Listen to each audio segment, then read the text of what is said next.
All right. Never trust electronic 100%. Or me. I could messed up too. All right. So for SciSef, how many products can we get for SciSef? 2. So 2. We have the trans and the cis. All right. Okay, good. And we have 9 minutes. Let's do the next 2. All right. So who won the here? Hoffman did. All right, let's do the next one. We have a tertiary alkyl halide. We have a small, strong base or nucleophile.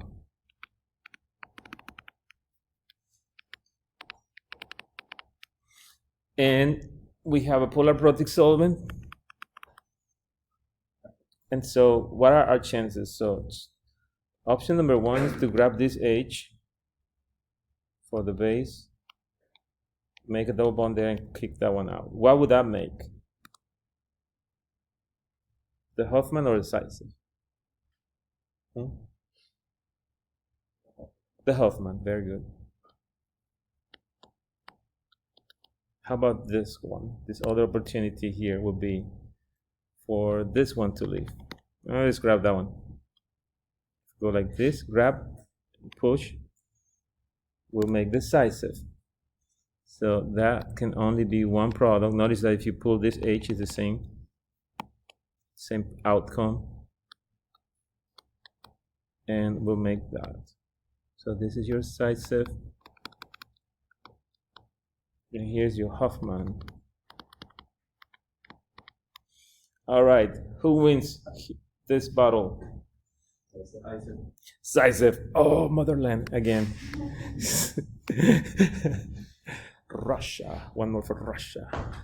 All right, let's do the last one.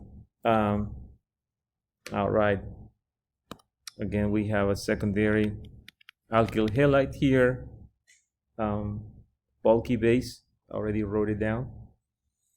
LDA. What is LDA? What does that stand for? So it's lithium, and then you have a nitrogen negative diisopropylamide. So let me write this down. This base is called lithium diisopropylamide. All in one word here. And you wonder, why is it called amide? Because what they did was they took diisopropylamine. So this is diisopropylamine. Bless you. And they added something called butyl lithium to this, and then that changed butane. That made butane gas and escaped, and lithium is there now. But then why going from amine to amide if they look so similar? Here's the answer for that. So when we deal with amides, check what's happening. So you have an amide. And I was always curious about why would they call this an amide or amide? And here's the answer for that. I figured it out. Nobody told me this, but I noticed that here is partially negative. This carbonyl needs to be partially plus. And now this nitrogen needs to be partially negative. If I cut this piece, that's what this is looking like. So this is the same thing as me saying that I have a nitrogen with a lone pair, partially negative with an H, and this is called now an amide. Do you see that? So that's important. All right. So now we know how LDA looks like, and we're going to finish this one up. So options to do the eliminations are the following. Always look for the carbons next to the leaving group and see if you can abstract a proton anti-periplanar. All right, that is anti-periplanar. H there and an H here. One of the two H's here. There's two, so and there's three on the first one, so I'm just picking one. All right.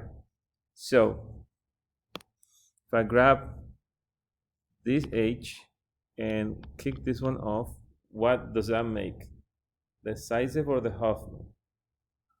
Hoffman. Very good. So I'll make this one. So I have 1, 2, 3, 4, 5 carbons. 1, 2, 3, 4, 5 carbons. And this will be my Hoffman.